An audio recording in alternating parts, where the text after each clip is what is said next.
Bonjour à tous. Aujourd'hui, on va voir le principe de Saint-Venant. Le principe de Saint-Venant fait partie des hypothèses fondamentales en résistance des matériaux et de façon plus générale, fait partie des hypothèses en élasticité linéaire. Donc, on va voir dans cette vidéo que nous dit le principe de Saint-Venant. Pour illustrer le principe de Saint-Venant, on va s'intéresser à une pièce prismatique de section transversale A et on va soumettre cette pièce à deux types de chargement. Donc, on va commencer avec le premier type de chargement. On va soumettre cette pièce à un chargement de type ponctuel.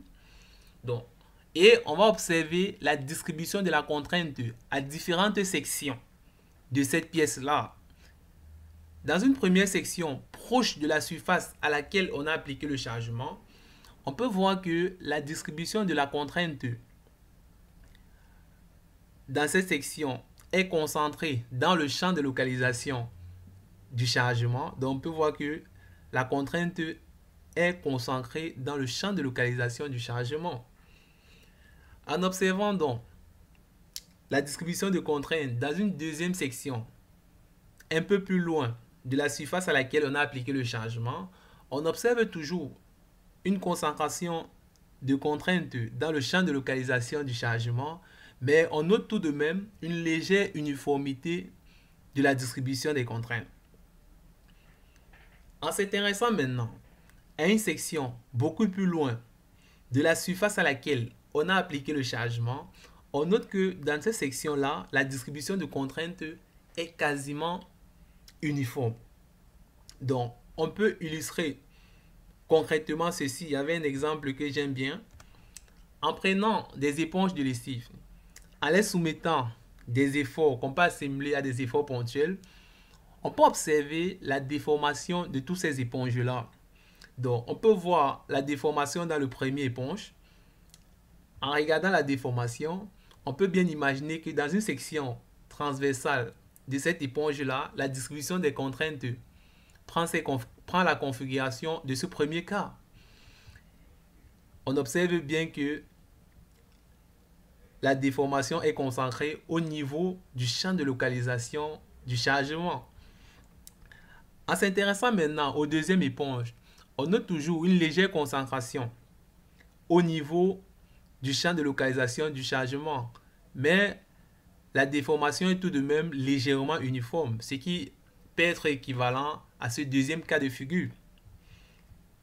En s'intéressant au troisième éponge, on voit que la déformation est quasiment uniforme dans cette éponge-là, ce qui est bien évidemment assimilable à ce dernier cas.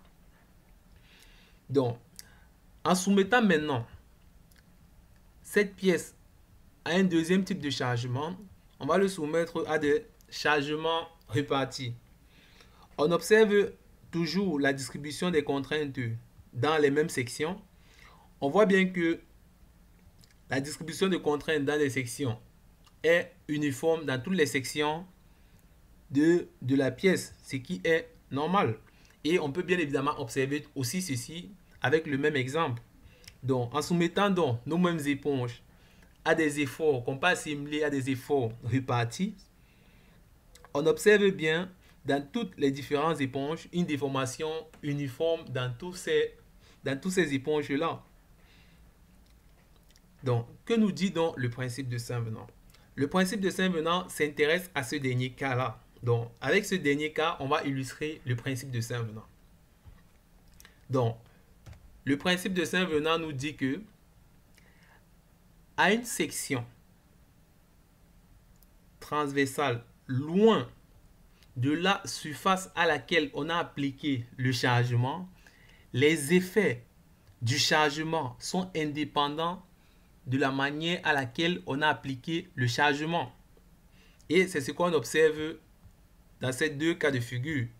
On voit que à une section, c'est-à-dire à cette éponge, à cette troisième éponge, qui est située un peu plus loin de la surface à laquelle on a appliqué le chargement, les effets du chargement sont indépendants de la manière à laquelle on a appliqué le chargement. Donc on voit que dans ce cas-ci, on a appliqué un chargement répartis sur toute la surface des éponges. Et ici, on a appliqué un chargement ponctuel. On voit bien que les effets sur cette éponge-ci est indépendant de la manière dont on a appliqué l'effort. Donc, si on applique donc un effort réparti équivalent à un effort ponctuel, on aura les mêmes effets. C'est ça que nous dit le principe de Saint-Venant. Donc, dans ce cas-ci, on a appliqué un chargement réparti équivalent à ce chargement ponctuel. Les effets de ces chargements à une section loin de la surface à laquelle on applique le chargement, les effets seront les mêmes. C'est ça que nous dit le principe de Saint-Venant. Cette hypothèse donc qu'on utilise en résistance de matériaux nous permet de déterminer, comme on l'a vu dans les exercices, les contraintes dans les sections d'une pièce. Donc c'est cette hypothèse-là qui nous permet en résistance des matériaux de faire des coupures et de déterminer par exemple des contraintes dans les différentes sections d'une pièce. Dans la résistance des matériaux, on considère toujours que la section à laquelle on calcule par exemple des contraintes est une section qui est située loin de la surface à laquelle on a appliqué le chargement sur la pièce. Donc c'est cette hypothèse qu'on utilise en résistance des matériaux pour pouvoir faire tous les calculs qu'on fait en résistance des matériaux. Également, ce principe est aussi applicable lorsqu'on fait des études statiques avec des logiciels de simulation qui utilisent la méthode des éléments finis pour pouvoir faire le calcul. Donc ceci, on va voir ça dans une prochaine vidéo. Comment, dans une étude statique, sur un logiciel commercial qui nous permet de faire des études statiques avec la méthode des éléments finis, comment le principe de Saint-Venant peut nous permettre de calculer de façon efficace les contraintes dans une pièce sur un logiciel comme SolidWorks Simulation par exemple. Donc ça sera tout pour cette vidéo. Merci de l'avoir suivi. Donc on se retrouve dans une prochaine vidéo.